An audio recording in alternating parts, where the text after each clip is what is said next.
जैसे कि हम लोगों को पता ही है कि अब वेनम 3 आने वाली है, उसके अंदर हम लोगों को नल भी दिखने वाला है। तो क्या सोनी वालों ने ये ठीक किया कि गलत किया? अब नल के बारे में बात करें तो वो कितना ही ज़्यादा पावरफुल है और इसकी पावर्स क्या है? क्या वो थैनोस से बहुत ही ज़्यादा बड़ा विलन है या थैनोस उसके आगे बच्चा है, या तो फिर अपना नल भी एक नॉर्मल विलन है जैसे कि हम लोगों को दिखाया गया है। अब बात करें नल के बारे में तो वो मोस्ट पावरफुल विलन है अपने यूनिवर्स का। इसको हराना हर एक कैरेक्टर की बात नहीं है, मगर सोनी वालों ने इतनी जल्दी इसको दिखा दिया है तो अब हम लोगों को इससे ज़्यादा एक्सपेक्टेशन नहीं होनी चाहिए। मगर अगर बात करें इसके बारे में तो ये कितना ही ज़्यादा पावरफुल है बता दे, इससे गॉड तक के डरते। इसकी नेक्रोसॉर्ड के बारे में बात करें जो हम लोग को हल्की बहुत झलक दिखी है, से उसने सेलेस्टियर को एक बार में ही काट दिया था। इसकी स्टोरी के बारे में बताया तो ये कई बार यहाँ बन के और तबाह बर्बाद हो चुकी है, मतलब बोले तो एक सर्किल जिसके अंदर पूरे यूनिवर्स कई बार ख़त्म हो चुका। जब छठी बार यूनिवर्स ख़त्म हुआ था उसके बाद नल का इजाद हुआ, जिसके बाद नल अंधेरी ब्रह्मांड में अकेले जी रहा था। मगर जब नल बना उसके साथ सेलेस्टियर भी बने। मगर जब सेलेस्टियर नल को मारने के लिए आए तो सेलेस्टियर के पास पावर भी थी और नल को अंधेरा पसंद था, मगर सेलेस्टियर की रोशनी से नल को परेशानी होने लगी। तभी नल ने अपनी नेक्रोसॉर्ड निकाली और वहीं से उन सेलेस्टियर को मार दिया। उसके बाद सेलेस्टियर इतनी ज़्यादा पावर से आ रहे थे, इतनी ज़्यादा तादाद में,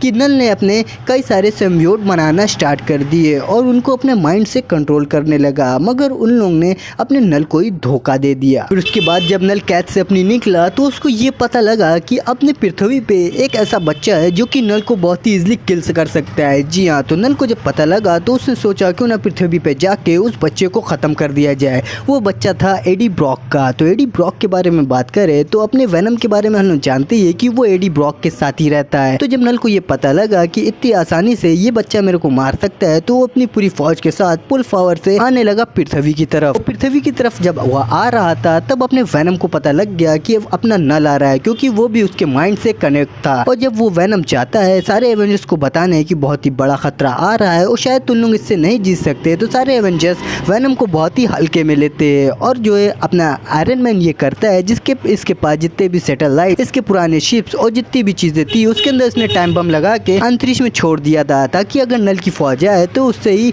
डिस्ट्रॉय हो जाए। मगर उन लोगों की फौज इतनी ज़्यादा बड़ी होती है और उन लोग जब आते हैं उससे जब बम से टकराते हैं तो सारे सिम्बियोट वहीं पे मर जाते हैं। मगर वो कोई तरह पृथ्वी पे आगे गिरते हैं और जिस सिटी में उन लोग गिरते हैं वहाँ एकदम काला कीचड़ हो जाता है। इतनी ज़्यादा वहाँ कालापन रहता है कि सारी बिल्डिंगें वही के अंदर दबी पड़ी रहती है। मगर आपको ये भी पता होना चाहिए जैसे कि 11 थंडर में हम लोगों ने ये देखा हुआ था कि गॉड ऑफ गॉड बुचर के ग्रह पे इतनी ज़्यादा भूखमरी, इतनी ज़्यादा तबाही मच जाती है कि वहाँ के सारे लोग मर जाते हैं, मगर अपना गॉड ऑफ गॉड बुचर अकेला बचता है। मगर वो ये देखता है कि नल के साथ एक गॉड फाइट कर रहा है जो कि गोल्डन कलर का होता है और नल भी उससे फाइट करता है। मगर इस सीन को याद रखना क्योंकि ये सीन आपको आगे याद दिलाने वाला हूँ। इसके बाद अपना नल जब पृथ्वी पे आता है तो अपने आयरन मैन लोग बहुत ज़्यादा खुश हो जाते हैं कि सारे सिम्बियोट लगता है मर गए। मगर वेनम कहता है तुमको क्या लगता है इतने सिम्बियोट मार के तुम नल को हरा सकते हो? वो तो इससे 10 गुना ज़्यादा और पैदा करके ले आएगा। जिसके बाद हम लोग ये देखते हैं नल की पूरी फौज अपनी पृथ्वी पे आ जाती है और एवेंजर्स के साथ बहुत ही खतरनाक फाइट हम लोग को देखने को मिलती है, जिसके अंदर हम लोग ये समझ सकते हैं कि फंटास्टिक फोर, एक्समैन की पूरी टीम, अपने एवेंजर्स की टीम, स्पाइडरमैन की टीम,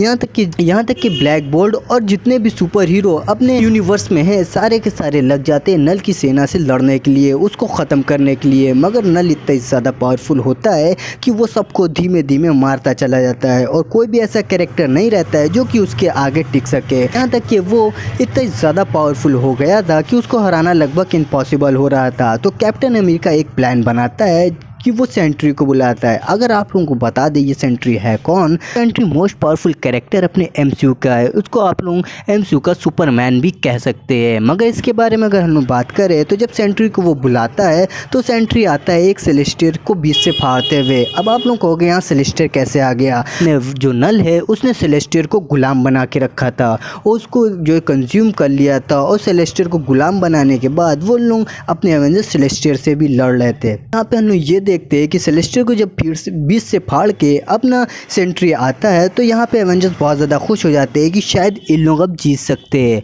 वैसे आप लोगों को लगता होगा कि सेंट्री इतना ज़्यादा पावरफुल है तो वो नल को भी ईजिली हरा देगा, मगर आपको आगे ऐसा लगेगा, मगर ऐसा कुछ भी नहीं होने वाला। अब यहाँ पे हम लोग ये देखते हैं जब अपना नल इसको देखता है तो ये बहुत ही स्पीड में आता है और सेंट्री को पकड़ के स्पेस में ले जाता है। इन लोगों की फाइट बहुत ही ज़्यादा खतरनाक होती है।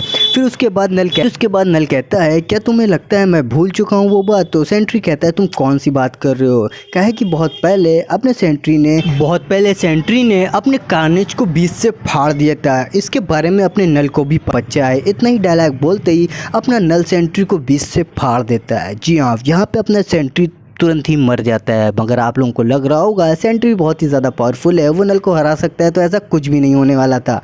यहाँ पे सेंट्री को दो टुकड़े में देख के सारे सुपर हीरो दंग रह जाते हैं और बहुत से सुपर हीरो जो होते हैं वो नल के कब्जे में चले जाते हैं। वो नल उन लोगों को कंज्यूम कर लेता है, उन लोगों के दिमाग पे कब्जा कर लेता है। यहाँ तक कि अपना Hulk, black bolt, captain America, ये सारे जो सुपर हीरोज़ है वो नल के कब्जे में हो जाते हैं। वो उनका माइंड कंट्रोल करता है। इतना सब कुछ देख के सारे सुपर हीरो वहाँ से भागने की कोशिश करते हैं। फिर हम लोग आगे ये देखते हैं कि जितने भी सुपर हीरोज़ थे उसके अंदर अपना आयरन मैन भी बच जाता है।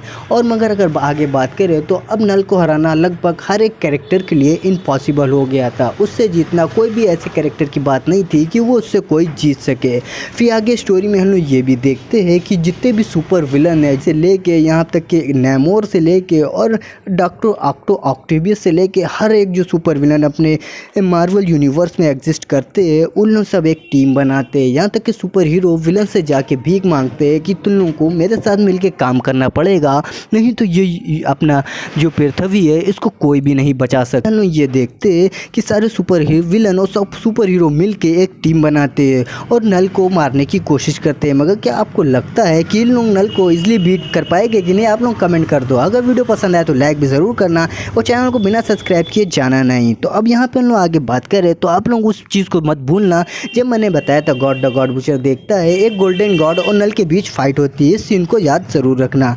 आगे स्टोरी में बढ़ते हैं तो सारे सुपर हीरो और सुपर विलन्स आपस में बहुत ही बुरी तरह फाइट करते हैं। मगर यहाँ पे भी इन लोगों का कोई भी तरीका काम नहीं आता। मगर आयरन मैन इतना ज़्यादा जीनियस है तो सेलेस्टियर को अपने काबू में ले लेता है। वो एक वायरस छोड़ता है जिसके चलते सेलेस्टियर अपने आयरन मैन के काबू में हो जाता है। और आयरन मैन के काबू में होने के बाद आयरन मैन उसको कंट्रोल करता है और बहुत ही ईजिली अपने नल की जितनी बड़ी फौज होती है उसको धीमे धीमे किल पे इन लोग एकदम बराबरी की टक्कर देते हैं। मगर अपना थॉर पकड़ता है नल के फेस को, उसका जबड़ा फाड़ देता है।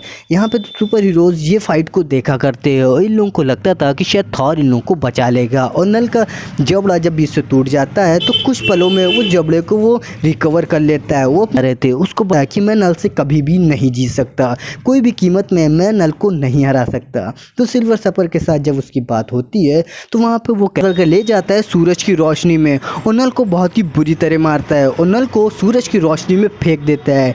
जिसके बाद हम वीडियो को ज़रूर लाइक करके चैनल को सब्सक्राइब कर देना। Thank you for watching.